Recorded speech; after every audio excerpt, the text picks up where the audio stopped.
Loose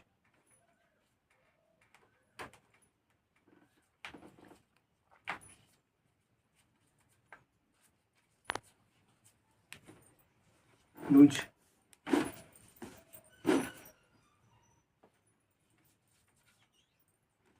loose loose loose nice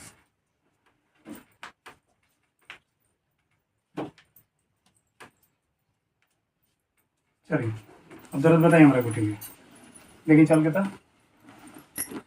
ये घर का ठीक है। ठीक है गई हाँ होता ना कुछ चीज उठावत अभी नहीं ना। अभी अभी कैसा लगा हल्का लगा था हाँ और तो ये घर का कुछ चीज उठावत नहीं ना तब ये दर्द करे लगा था अच्छा लगा। अभी देखिए तो ऐसे ऐसे घुमा के चल के देखिए तो दर्द करता है आपका मैं अभी उतना नहीं हमारे खाता। का नहीं पैसा करना। का चढ़ नहीं तो ठीक हो गई अब ना करिए बाबा ने पूछा नहीं